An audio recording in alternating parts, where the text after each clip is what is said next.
Hi there, sports fans. This is Play It Right TV, and I'm Kinito Henson from Manila, and Diane Castillejo all the way from New York. Diane, hi. Hi, everybody. Welcome to another Play It Right episode. We're excited to be going to talk to another one of our superstar athletes today, Kinito. He's been doing so well since he got the bronze medal at the World Championships. We are talking none other than the number 3 pole vaulter in the world. Let's welcome EJ Obiena. Woo! Hi guys, nice to see Hey. you again. It's been a while. Yeah, Okay, this so is now so we're fun. coming in. Yeah, it's so fun, Diane, because we're coming in from 3 countries. I'm in the Philippines, Diane is in the US, and EJ Obiena is in Berlin, Germany. This is unbelievable. A three-way connection all over the world, and only on Play It Right TV. Yep, on the way to the U.S. Open, hopefully to watch one of the girls that you follow, also EJ, Alex Ayala, who's doing super good right now. She's Yes, playing in the wishing juniors. her, Yeah, but wishing, anyway, wishing her we all the want to best. talk. Yeah, I'll tell her that you said good luck. We want to talk about you because you have been doing incredible. Okay, it seems that after the bronze medal in the World Championships, you have just won so many tournaments around Europe. 4 golds, 1 silver, 1 bronze in different countries. So I guess everything is clicking now, and everything is working in your head and in your body. Kinda, yeah. There's still a lot of things I need to work on, and I mean, I'm winning, but I'm not getting the heights that I want to achieve this season.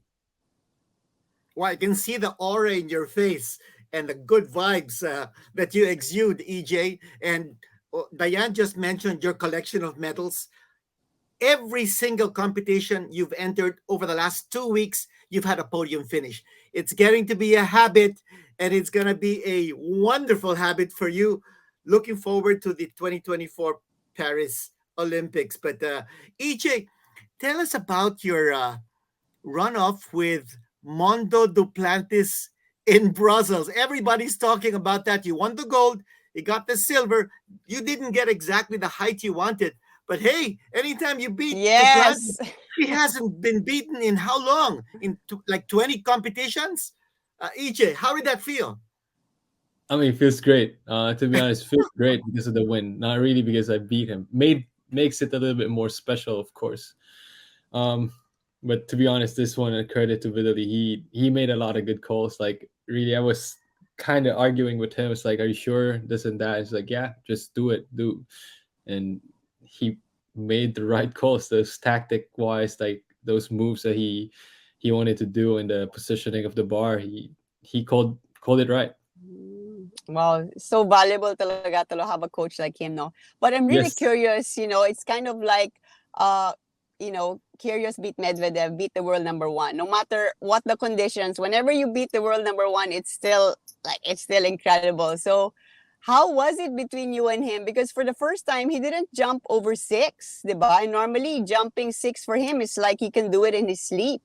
So, what true. kind of conversations did you have with each other? Well, I approached him right after he failed at the last attempt in '91, and I really just said, I said it was a good competition and we had a good run, and I know the next one's gonna be tough. And I think he understood all of that. He started giggling and he said, "Yeah, you got me this one." And yeah, I'm quite sure that the next one he'll be on the lookout, and you know I won't be under the radar or whatnot. It's gonna be a tough battle, but yeah, I mean, everybody's human, and he made a mistake, and I just capitalized on it on that day. And yeah, as I said, it didn't really matter. My goal always going into meets is to win. It doesn't really matter if he's there or not, and of course, my goal is just to win. If Mondo's there, I would need to beat Mondo to win. If Chris is there, Thiago's there, I need to beat those guys to win. And really was a day to remember. EJ, tell Yeah. us about your pursuit of 6 meters. So sorry, Tell Sir us Kinito. about that chase. Tell us about your chase to reach 6 meters. Now, Oh, that's been yes. a goal of yours. I've been counting how many men in history, pole vault history, have soared over 6. And I count about 24, 25. So that's really an elite category because you're going back in time from the first time that was made. But you've been trying in some competitions. Tell us Yep, about that chase. it's been very frustrating. Yeah. So doing so much meets in such a short time, I need to be smart with how I compete and Mm-hmm. be control the number of jumps that I do. And some meets that I'm allowed or I'm given the opportunity to attempt a higher height, I do try, and it's been quite frustrating. I've been really close, and I've been over it and just nick the bar down, and it's giving me really a challenge, and I think it's just gonna make it sweeter when I achieve it, and hopefully I'll able to achieve it this season because I know I'm capable and fit enough, and Vitaly believes that this year will be a nice year to hit this first 6 meter of my life, and um going for that historic height of 6 meters and hopefully making the 25th man to make it. Well, your best height so far is 5.94, correct? 5.94. So that's 6 centimeters na lang before you reach 6. But I know that's a very long 6 centimeters. I'm just really curious about the process of how you are training to reach 6. So how is it? Is it the run up? Do you need to increase your speed on the run up? Is it your push off from the pole? Is it your acrobatic bending over the bar? Or which part of your jump needs to improve? In general, a lot of little things needs to improve in my jump. But if we're talking about 6 meters, just the bar 6 meters, I think I've already soared over that when I jumped 594 because there was statistics on that jump, and they Mm-hmm. showed the peak of the jump and the lowest point of the jump um, in relation to the bar, and the highest peak was another 8 centimeters, and the closest peak was like 6.8 centimeters. So if the bar were at 6, I would still not touch it, and I would have Mm. over it, which gives me the confidence that I need. But at the same time, I still need to set the bar at 6 and be able to clear that on the right day. Right, right. So Well, mentally, just at keep least on. you know you've done it na, 'di ba? In a way, yeah, but it's Yeah. still that's why it's quite frustrating. I've been attempting that way too many times now, and uh, I just gotta keep on going and not be frustrated and just do my thing. Well, it's going to come. It definitely is going to come. As you mentioned, you've actually done it, although it hasn't been recorded. But the fact that statistically you've already cleared it, it's just a matter of writing it in the books, and that will happen. So long as you keep on collecting those medals, that's okay. The Philippines will understand. Philippines is already so proud of you. But EJ, uh, Diane mentioned something about mental, the mental aptitude, the mental strength that you need to be able to clear that bar, whether it's 6 or whether it's any other kind of height, to be able to get a gold medal. How strong have you been mentally? And have you been connecting or reconnecting with your sports psychologist who's based in the US? Yes. I mean, I haven't stopped. I've been talking with her since the start of the year. I mean, we never really stopped communicating, and I've been always trying to share, sending her voice memos right after the competition and how I feel. Mm. And it's been quite obvious what I'm kind of lacking on these few competitions that I've done, and it's a secret now. But hopefully, when I'm able to break that barrier, I'll be able to share it. But we have a couple of things that we're working on mentally. As you have said, physically I've done it already. It's just a matter of I believe that mental barrier of 6 meters is a bit of uh, a hindrance maybe or a challenge for me right now. But um yeah, looking forward to breaking that barrier soon. Yeah. And EJ, so you're not yet done for this season. Can you tell us what are your succeeding competitions? And it seems like sa pole vault, parang sunod-sunod yung mga competition. I mean, you just days, next day, 2 days, 3 days, di ba? Then you have to travel pa to a different country with your long pole.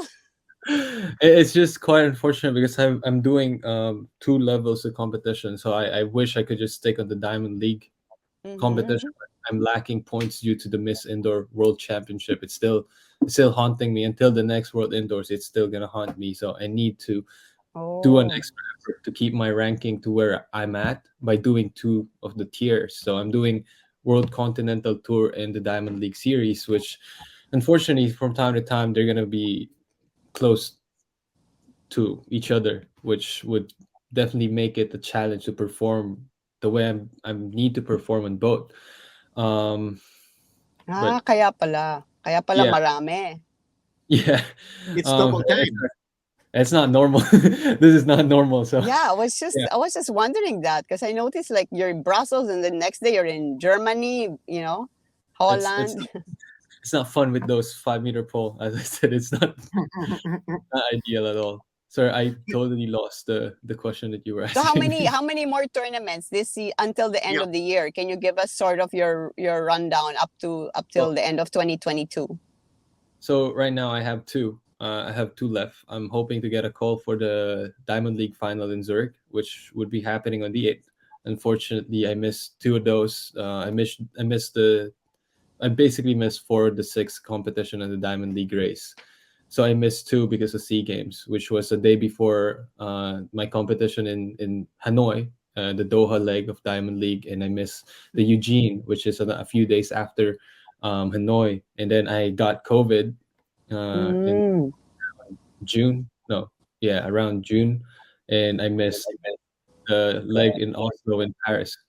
So it's kind of hard to accumulate points, and currently they're only taking six people in the final. Oh. So hoping I get a call that I'm gonna be able to make it because it's not about how high I rank on the circuit or on the general aspect of it. It's how high do I rank on the Diamond League race. So hopefully that, Mm. and I'll be in Liechtenstein on the 11th, and then Bellinzona on the 12th. So So three just two more. more, Oh, three or two Two more that I'm sure, and then I'm hoping. I really hope I get a call today, for tomorrow, or Zurich. the next day for Zurich. Yeah. Okay. What about your reinstatement by Patafa and the new president, Eric Capistrano? I know has been in touch with you very closely. Is monitoring your movements. He wants to make sure that everything is fine with you all the way in Europe. And Mr. Capistrano has been really walking the extra mile to make sure that things are really fine with you and Patafa and the national program. How, h- when the news came out that you've been reinstated, how did that feel? And what was the latest word from Mr. Capistrano to you? I mean, when that came out, it's definitely a sigh of relief. To be honest, okay, I'm back in the team, so hopefully all the meets that I need to do for the country, I'll be able to do, and not have this. As I said, the consequences of the missing the World Indoors is still dawn upon me, and still trying to manage and hold on to my position in the ranking even if I miss a major championship. It's like missing a grand slam and trying to maintain your ranking. It's tough. mm. So that's something that I'm very happy. And but the next thing that I just thought of is like hopefully my team would be back on the roster, and they'll be able to get their stipends and their compensations as well. Um, with Sir Terry, I think it would not be impossible, and it's a matter of time. And yeah, I mean, we're gunning for Paris, and it's been my sole focus after Tokyo, and I think we'll make sure that whatever happened in Tokyo will not happen again in Paris, and be be as ready as I can be, and be as how do you even explain that? Be as prepared as I can be going into Paris. Yeah, well, speaking about Paris, we're only in 2022, but 2024 is just around the corner. Time seems to be just moving sobrang bilis, di ba? Yeah. Are you automatically qualified for the 2024 Paris Olympics? Or if not, what kind of qualification process do you need to go through? How many tournaments do you need to join? Will it be in 2023? And how does that go? 2023 would be a very important year because it's going to be the year you can qualify for Paris by the automatic standard. So that would mean it's automatic height. If they set the standard of 580-85, you need to jump 580-85, and you get the automatic qualification. That means whatever Oh, you are in the ranking, you'll still go in Tokyo. If I maintain my ranking within the top five in the world, I should be a shoe in. I should expect that I would be in the diamond no the Olympics in Paris. But yeah, there's two ways to qualify, and I I would need to defend my win in Eugene next year with the World Championship, and then we have a couple of Asian Games and Asian Championship, and that would definitely help uh, gather some points and boost my ranking positions as well. Okay, wait. So just to clarify, so you mean if any pole vaulter, let's say the Paris Olympics sets the standard at 5.85, so if you jump 5.85 in any competition, even just one time, qualified ka na for Yes, the Olympics? Ganun ba yun? yes. Ah, But oh, it's okay. that easy to jump 85 if we put it into perspective. In Tokyo, the bronze medalist was 587, so it is Mm, it's quite tough, and I don't know what exactly would be their number, but they would, from what I understand, it would be a mix of automatic qualifiers and the ranking. all right. Okay, and the ranking would be if you're in the top five, you're automatically in, Most probably because you won't be in top five unless you're one of the best in the and event. you And can, yeah, and you've been going over 5.85, assuming that's the exactly, standard. yes, sir. Okay, so we won't talk about pole vaulting now. For the meantime, we'll talk about your social life. You're in Berlin. You're with your girlfriend Caroline. Um, tell us about your girlfriend and tell us about what you've been doing outside of pole vaulting. Well, the past few That's weeks I okay. haven't. Yeah, I mean, past few weeks I haven't done anything outside of pole vaulting due to the nature of what I'm trying to do. So I've Mhm. been hopping from city to city, and yeah, I mean, I have a short break between Berlin and Liechtenstein, which makes it a really good time for me to stay in Berlin with my girlfriend. Mhm. And she actually competed as well yesterday in Oh, nice. she jumped a new PB of 6:33 and ranked six in the competition. So it was a good competition for her, definitely. Congrats. Thank you. Yeah. So were We'll you let her. there to cheer her on? Were you Unfortunately, we're there for the jumping back competition? to back. So I'm competing and she's competing on the other side of the fields. Oh, okay. Oh, sweet.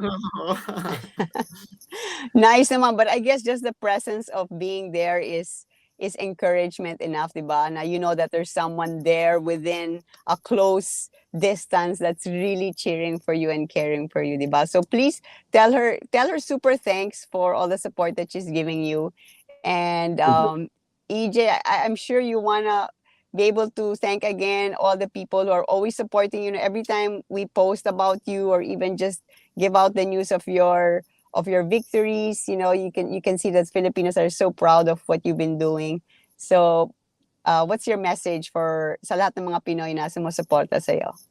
Well, I've been doing this circuit for quite some time, and I always say there's a few Filipino flags out there. It's getting more, and I'm getting really amazed on how it is in Luzon. Yay. I competed, there was like a group of five Filipino people, and they even brought the flag in, and they were first there. Like I haven't even warmed up, haven't even came out, and they were there just hanging the flag and just making sure that I can see it.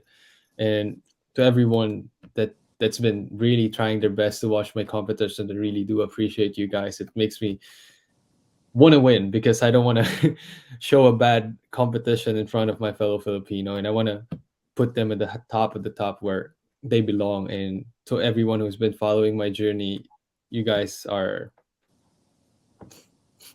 the best, really. You gave me the energy to just push through in the hard times, and really appreciate everyone who's been helping me. It's been one tough journey that we've been through, and hopefully, we'll get better results and higher marks in the near future. Well, EJ, we know the sacrifices that you're doing for the country Yes. every single day that you're away from home. That's a sacrifice.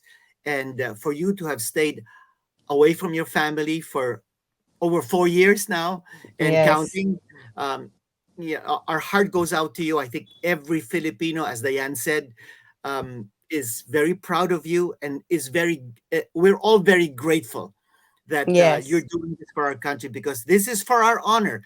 This is for the love of country, what you're doing. And EJ, we salute you for that and for your coming triumphs as well. And hopefully someday soon. We don't know. We want to be able to see you back home.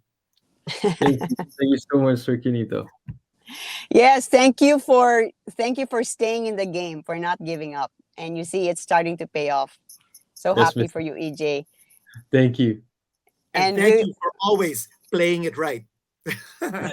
I'll keep trying that. Thanks, EJ. keep Thanks very going, much. EJ. Thank Thank Thanks you you. for so your much. time. God All bless. the best. All the Talk to best you and more soon. Thank power. you, guys. Well, Diane, thanks very much for arranging that. That was a rather rush interview with EJ Obiena. But anytime we get an opportunity to speak with EJ, I mean, it's a golden moment. I mean, Kinito, you remember the times when we talked to him during the toughest of his trials, diba? When he was going through so much. So those were very difficult times, but it's so nice that we can talk to him now after a series of triumphs, not just one at the World Championships, but sunod-sunod na yung panalo niya. So it's really for us, syempre mga sports people, when we see our athletes succeeding after pushing through despite all the odds and the challenges, we are very happy for you. Well, So sabi ko mabuhay nga, ka, EJ Obiena. yeah, sabi ko nga, it's becoming like a habit.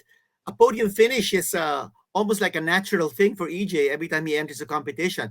If it's not a gold, it's a silver. If it's not a silver or a gold, it's a bronze, but it's a podium finish anyway. And one other thing, Diane, that I wanted to point out from what he said today, Mm-hmm. he mentioned that whatever mistakes he made in Tokyo will not be repeated in Paris. And I Right. think that those are words of determination coming from EJ Obiena. Yeah, he really, really wants to win a medal in the Olympics. Alam mo, just the fact that na yung sinabi mo na 4 years out of the country na alone, pretty much on his own, Yeah. I mean, that's huge. Mentally, you have to be so strong to be able to do that. You need to be able to stay focused on your goal and to push through even when you're down. So, well, we want to thank Vitaly Petrov and all the people around him there who are supporting him and continuing to give him the confidence. And of course, Terry Capistrano, who's working so hard now to get things right so that EJ can have more Yeah. support from the Philippines. What made even things, well, I can't say worse, but difficult for EJ was during those 4 years, while trying to improve his jumping and his pole vaulting, he met with a lot of adversity from back home. Yeah. And that really made life very miserable for EJ. But I'm glad that's over and done with. We've got a new president in Patafa, Terry Capistrano, is certainly doing things right for EJ, doing things right for the entire athletics field in the country. And well, with that, we want to thank you again for joining us. And before we go, we'd like to thank our sponsor, who doesn't just want you to watch sports, but also to play it with the proper gear. That's Yes. playitright.com, Sona Corporation, ASICS, all those guys who produce all these wonderful stuff. And Diane, we've got this discount promo that's still going on. At the close of the year, we'd like to invite everybody to go to playitright.com. They have really great deals. You have to use this code, this special discount code. It's called PIRTV. And the good news, you will get another 10% discount on already all the sale items. Remember, the code is PIRTV. That's 10% over whatever discount you are already getting on items that are on sale on playitright.com. And the sale period is from September 7 to 13. So bookmark playitright.com and get ready to click and drop. Now, the whole promos started September 7 and it will go on till the 13th. So don't miss out. PIRTV is the discount code. And of course, Diane, let's invite our viewers, our followers to like and subscribe. Yes, like, share, subscribe our page, and do let us know who else you'd like us to feature in our show, and we will do our very best to give them to you. So thank you again for joining us on this episode. We'll see you again very, very soon. This is Diane Castillejo. Kinito Hansen, always trying to play it right. Play it right.